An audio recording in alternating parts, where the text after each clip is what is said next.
everybody. Now, we talked about this a little bit earlier. Millions of women, they struggle each year to get pregnant and to have a child. But a medical procedure is now helping women give birth to healthy babies. So here to explain is Dr. Haddad and, of course, his patients Ellen and Brian Wood.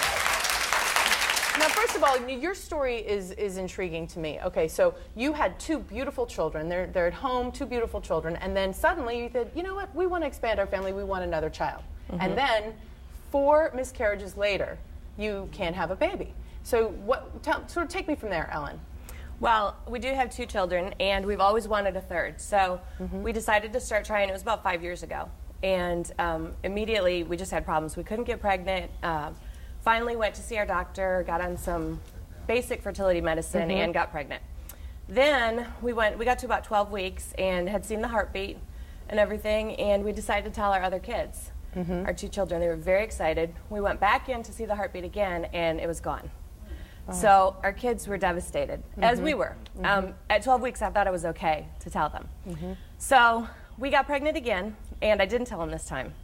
But we lost it again at 12 weeks, approximately.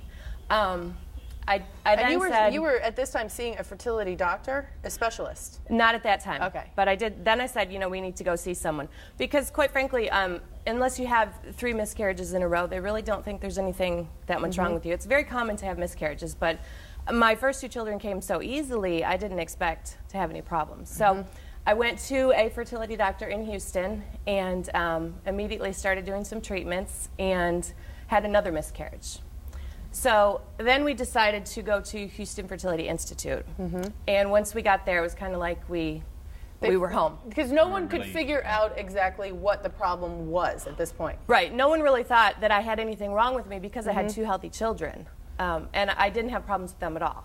So nobody thought anything was wrong with me. They just said, you know, it's normal, you can have miscarriages. Now this is going on in your body, but as her husband, Brian, you're thinking, I just want to find out why. I want to help her. Certainly, very emotional. Having the miscarriages and everything was very trying on emotionally and physically on her body, both, you know. And so then when you then decided to make a switch and really do something about it, that's when Dr. Haddad comes in here, and you look at this sort of pattern, and you do this with a lot of women. Your clinic does, and you go through these things, and you say, well, here's the problem. So take us from where Ellen came in. Well, what Ellen is having is the experience she's having, and Brian is absolutely true. It's a very emotional experience, and going through recurrent miscarriages can be very devastating to a couple. Whenever a couple comes with 2 or more miscarriages, they qualify for what we call recurrent pregnancy loss. And patients that have recurrent pregnancy loss, we do a workup on them. And part of that workup is looking at the chromosomes of both mom and dad. And when we did the testing, Alan had a chromosomal translocation, which means a piece of one chromosome is detached and stuck on another piece. So we have a picture of that just to show you. I mean, it's sort of a technical term, but this is a chromosomal problem that can happen in a lot of women. It's not uncommon. It's about 8% of patients that have recurrent pregnancy loss will have a chromosomal This kind of looks like a big mess. What is this? In this picture, you could see chromosome number 5 and 13. The blue ones are 5, the green ones are 13. Oh, okay. You can see how 5 and 13 over there on the left side of the screen are stuck to each other. Okay, right there. Right, and they're not supposed to be stuck to each other. And this is what we call the karyotype. If you look up on, actually it's off the screen, chromosome number 5. Well, there it is, right over here. Well, the one next to it is the one that's off the screen, but it's all right. Just kidding. So well, it wasn't there. That's the problem. Right. But you can see chromosome 13, the 2 ones that she has, one is longer than the other one. And that's a piece of chromosome 5 that's stuck on 13. And that's the problem that she had. So you identify this problem, and then you say, okay, now how do we fix it? Well, to fix it, well, sometimes it can fix itself on its own. In the sense that she's had 2 healthy babies at home. And about 20% of the times, the pregnancy will be normal. About 80% of the time, the pregnancy will be genetically abnormal. And of those 80%, most of them will miscarry, but every now and then, one of them will make it to term, and she will deliver a baby that is not viable, which is even more devastating than which is going what through a was miscarriage. happening. While she was having the miscarriages. So then there's a process that you call PGD, which I think is sort of like, I describe it as almost like, you know, you get to sort of test, and this is the process actually. You could tell us what's going on, and then I'll give my layman's term a bit. Well, right now this is an 8-cell embryo. We're going to make a hole with that laser we just did in the shell of that embryo.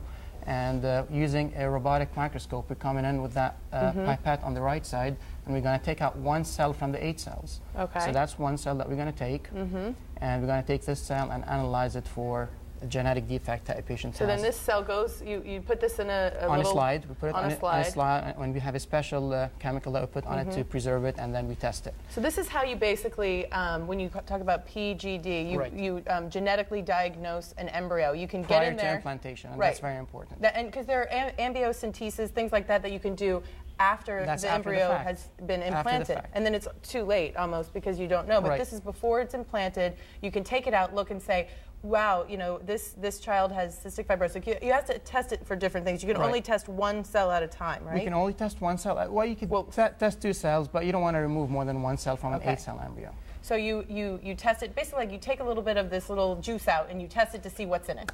Pretty much. And you can test for pretty much almost any genetic disease that's out there. In their case, it's a chromosomal translocation that we were testing for. Okay, so that's sort of a fancy term, which is kind of hard to understand, but what you did was when you finally took it out, you said, oh, this is exactly what she has, and then you went and out of all the embryos, you picked the ones that didn't have that. Absolutely, and those are the ones that we put back in the uterus, and she gets pregnant with a healthy baby, like she is right now. Which you're pregnant right now, right? This is so great. Now, Ellen, tell why this is so cool, too, that you're doing on Great Day Houston. Well, because we haven't told our children that we are expecting, and they have been wanting a baby for so long that we thought this would be a great way to share it with them that we're going to have a baby. That's so cool. That is so cool.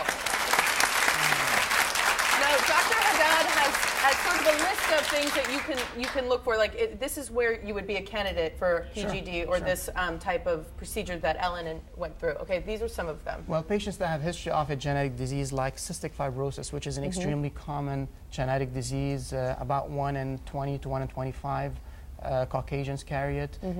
Sickle cell disease, which about 1 in 25 African Americans carry it. Pretty much any genetic disease, Huntington's disease, muscular dystrophy is one of the common ones, thalassemia, hemophilia.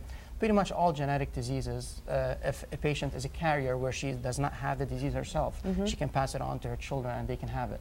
And using this wonderful technology, medical technology, we can make sure that the baby doesn't have it. This devastating disease. That's what I think is amazing, because in your case, it was preventing you from actually having a baby. But in a lot of cases, what it is that you end up, you can see from these embryos that you have when you take that little sample that you saw, you can see that the baby has, it could have cystic fibrosis, or it could have Down syndrome, or sickle cell anemia, and then you can then pick the healthy embryos, because out of all the embryos that the eggs that you fertilize to make these embryos, there are some that are going to be unhealthy. Many will be abnormal, and those are the ones you do not want to put back in the uterus. Because a lot of people just see this as, and the controversial part of it is that, oh, this is for people who want to choose their gender. But as we could see clearly, it is not always used just to choose the gender of the baby. Choose healthy babies. Gender selection is one of the indications for PGD or this medical process that we're talking about.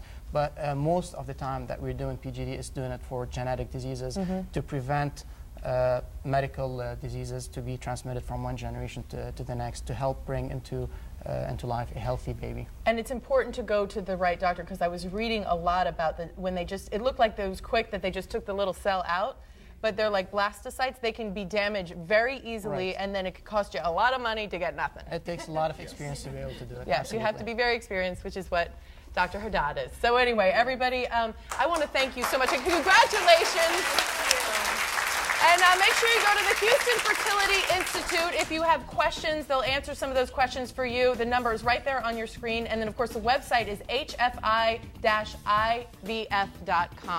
And thank you so much, Dr. Haddad, for being here. All right, stick with us, though. We have more. Great Day Houston. We'll be right back.